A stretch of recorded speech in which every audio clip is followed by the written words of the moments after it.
ఆ రోజున్న కిరణ్ కుమార్ రెడ్డి గారు ఒకటి చెప్పాడు, పరిటాల రవి హత్య కేసులో జగన్మోహన్ రెడ్డిని కాపాడడానికి నేను 60 రోజులు కష్టపడ్డాను అన్నాడు. కష్టపడ్డాడు అంటే దాని అర్థం ఏంటి? ఇప్పుడు లేనటువంటి వ్యక్తిని ఎవరినో కాపాడేటువంటి ప్రయత్నం లేదు కదా, చేయలేరు కదా. దాంతో సంబంధం లేని ఎల్లైనో పుల్లయ్య కోసమో కాపాడేదాని కోసం 60 రోజులు కష్టపడక్కర్లేదు కదా. మరి కిరణ్ కుమార్ రెడ్డి గారు చెప్పాలి ఏం కష్టపడ్డాడు. మా అచ్చెన్న గారు ఏమి మాట్లాడాల, అందరూ చెప్పినటువంటి మాటల్ని గుర్తు చేశాడు. రోషయ్య గారు ఇట్లన్నారు, ఆ రోజు జరిగిన సంఘటనలు ఇవి, బొత్స సత్యనారాయణ గారు ఇదన్నారు. నేనేం చెప్తున్నాను, ఇవాళ చరిత్రలో జరిగినటువంటివన్నీ ఒక్కసారి గుర్తు చేస్తున్నాం తప్ప అభూత కల్పనలు మేమేం కొత్త కల్పించి చెప్పడం లేదు కదా జగన్మోహన్ రెడ్డి గారి మీద. మాట్లాడితే నరికేస్తాము, చంపేస్తాము, రప్ప రప్ప నరుకుతామంటే అయితే తప్పేంటని అడుగుతాడు. నేను ఎవరో మాట్లాడతారు కొత్త పలుకు కాదు ఉలుకు కూడా లేకుండా చేసింది.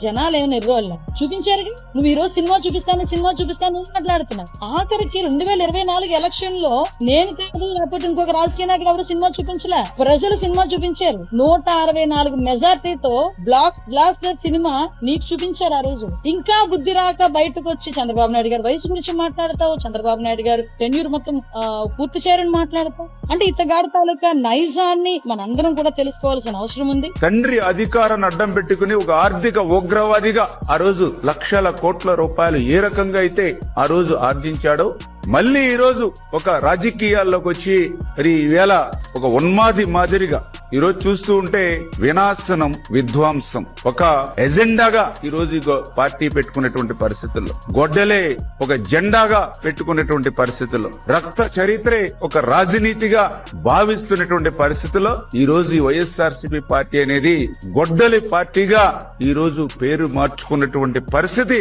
ఈవేళ ప్రజలందరూ కూడా గమనిస్తూ ఉన్నారు. ఇటువంటి గొడ్డలి పార్టీ పట్ల ప్రజలందరూ కూడా అప్రమత్తంగా ఉండవలసినటువంటి అవసరం కూడా ఉంది. ఆ రోజు చాలా మంది చాలా అనుమానాలు వ్యక్తం చేశారు. అదే సమయంలో ఈ పార్టీలో ముఖ్య నేతగా ఉన్నటువంటి బొత్స సత్యబాబు గారు బహిరంగంగా వైఎస్ మృతి వెనక జగన్ హస్తం ఉందని సాక్షాత్తు నీ దగ్గర ఉన్నటువంటి బొత్స సత్యబాబు గారు ఆ వేళ మాట్లాడారు. కానీ మేము ఆ రోజు అంత సీరియస్ గా తీసుకోలేదు. సభ్య సమాజంలో ఎవరు కూడా ఇటువంటి పని చెయ్యరని. కానీ తరువాత పరిణామాలన్నీ కూడా చూస్తుంటే ఒక సైకోకి పదవి వ్యామోహం వస్తే పదవి గురించి ఏదైనా చేస్తాడు. తండ్రినైనా వదలడు, బాబాయినైనా వదలడు, తల్లినైనా వదలడు, చెల్లినైనా వదలడు, ఈవెన్ పార్టీ వాళ్ళైనా సరే వదలడని తరువాత జరిగినటువంటి పరిణామాలన్నీ కూడా మనం చూస్తున్న విషయం కూడా ఈ సందర్భంగా తెలియజేస్తున్నాం.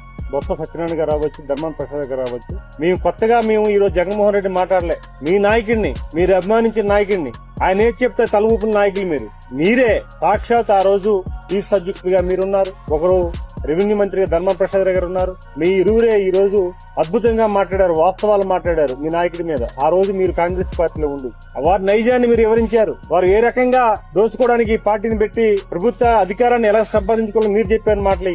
ఈ రోజు తెలుగుదేశం పార్టీ నాయకులుగా, కార్యకర్తలుగా, అభిమానులుగా లేకపోతే ప్రజలు చెప్పలేదు, స్వయంగా మీరే చెప్పారు. ఆ రోజు చెప్పగానే చెప్పారు. చెప్పి తిరిగి ఈ రోజు ఉత్తరాంధ్రలో 5 సంవత్సరాలు ఉద్ధరించింది సరిపోక ఇంకా నష్టం జరిగిపోతుంది. అభిమానం ఇక్కడ పూర్తిగా ఎన్డీఏ కూడా వచ్చిన తర్వాత మొత్తం అంతా పోయిందని ఒక ధర్మాన ప్రసాద్ రావు మాట్లాడినప్పుడు, ఒక బొత్స గారు మాట్లాడినప్పుడు మీరు ఆత్మపరిశీలన చేసుకోవాలి. ఈ రోజు మీరు ఆడుతున్న నాటకాలు, మీరు చేస్తున్న పనులు, మీరు ఏం చేశారు ప్రధానికని తెలుసు, ప్రధానికి చర్చించుకుంటున్నారు. ఇది కొత్తగా మేము చెప్పాల్సిన అవసరం లేదు. అయితే మా నాయకుడు, మా మంత్రి అచ్చినాయుడు రావచ్చు, లేకపోతే పయ్యాల కేశవ్ గారు రావచ్చు, మిగతా అభిమానులు అవ్వచ్చు, మిగతా వ్యక్తులు అవ్వచ్చు, మీరు చెప్పిన మాటలనే తను రిపీట్ చేశారు. దానికి సమానం చెప్పాల్సిన అవసరం ఉంది.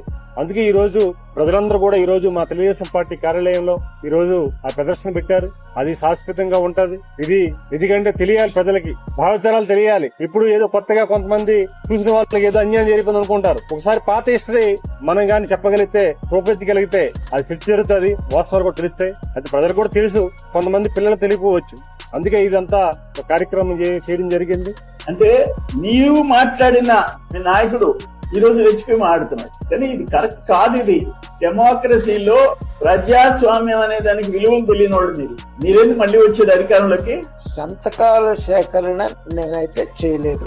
సంతకం పెట్టిన మాట నిజమే. ఎందుకంటే జగన్మోహన్ రెడ్డి ఇటువంటి రాక్షస మనస్తత్వం కలిగిన వ్యక్తి అని అప్పట్లో మాకు తెలియదు, పరిచయం లేదు. రాజశేఖర రెడ్డి గారి కుమారుడుగా రాజశేఖర రెడ్డి గారి మీద ఉన్నటువంటి గౌరవంతో సంతకం పెట్టాం. సంతకాల సేకరణ మాత్రం మేము చేయలేం. మరి బొత్స సత్యనారాయణ అప్పుడు మరి తెలుసో తెలీదు, నాకైతే ఐడియా లేదు. తెలిసి చెప్పాడో తెలియక చెప్పాడో నాకు తెలియదు. ఆయన ముఖ్యమంత్రి అయిన తర్వాత కూడా 3 నెలల్లోనే నేను రాష్ట్ర బీజేపీ అధ్యక్షుడిగా ఉండి ఇది రాక్షస పాలన అని చెప్పేసి చెప్పిన వాళ్ళని కూడా నేనే, మొట్టమొదట చెప్పిన వాళ్ళని కూడా నేనే. అప్పుడు ఫీల్ అయ్యాను, ఎందుకు సంతకం పెట్టానా, ఇటువంటి వాడి మనస్తత్వం తెలియక నేను సంతకం పెట్టాను, మనస్తత్వం తెలియక సంతకం పెట్టాను. అది అప్పుడు ఉన్నటువంటి పరిస్థితి. బొత్స గారు కన్నీరు ఎందుకు పెట్టాడో నాకు అర్థం కాల. ఆయన ఎందుకంటే రాజశేఖర రెడ్డి గారు చనిపోయినప్పుడు మేమున్నాం, చనిపోయినప్పుడు జగన్మోహన్ రెడ్డి అక్కడ లేడు అనేది అందరికి తెలిసిన సంగతే. మరి ఎక్కడున్నాడో వాళ్ళు చెప్పాలి. జగన్మోహన్ రెడ్డి రాజశేఖర రెడ్డి గారు చనిపోయిన తర్వాత రావడానికి చాలా సమయం పట్టింది. వచ్చిన తర్వాత వచ్చి రాగానే ఆ రోజు సంతకాల సేకరణ కార్యక్రమం అసలు ఏంటి, అప్పటికి చాలా రూమర్లు ఉన్నాయి. సాక్షిలో కూడా ఆయన హెలికాప్టర్ ప్రమాదం జరిగింది, రాజశేఖర రెడ్డి గారు ఆ కొండల మీద నుంచి నడిచి వస్తున్నారు, పోలీసులు ఆయన కోసం ఎదురెళ్లారు, ఆయన మరణించలేదని చెప్పి సాక్షిలోనే వేశారు చాలాసేపు. సాక్షిలో ఆ రోజు చాలా స్క్రోలింగ్స్ వచ్చినాయి. ఏది రాజశేఖర రెడ్డి గారు బతుకున్నారు, కొండ మీద ఉన్నాడు, దిగుతున్నాడు, ఆయన ఆరోగ్యంగానే ఉన్నాడు, పోలీసు బృందాలు వెళ్ళినాయి అని చెప్పి. కానీ ఒకవైపు సంతకాల సేకరణ చేపట్టడం జరిగింది ఆ రోజు. ఎందుకంటే ఎవరైతే ఇవాళ బొత్స గారు ఉన్నారో ఆ రోజు విభేదించి ఎన్నో మాటలు ఎన్నో వాస్తవాలు ప్రజలకు చెప్పారు. ఇవాళ అవన్నీ కూడా కప్పిపుచ్చుకోవడానికి ఆయన కన్నీరు గారుస్తున్నారు తప్ప ఇంకోటి కాదు. చాలా సందర్భాల్లో గతంలో కూడా రోసయ్య గారు కూడా నిండు అసెంబ్లీలో చెప్పడం జరిగింది. మరి రాజశేఖర రెడ్డి గారే ఆయన్ని తీసుకెళ్లి బెంగళూరులో పెట్టారని. ఇవన్నీ మేం చెప్పడం కాదు, ఆ రోజు స్వయాన ఆ నాయకులే మరి నిండు అసెంబ్లీలో చెప్పిన మాటలని చెప్పి కూడా నేను తెలియజేస్తాను.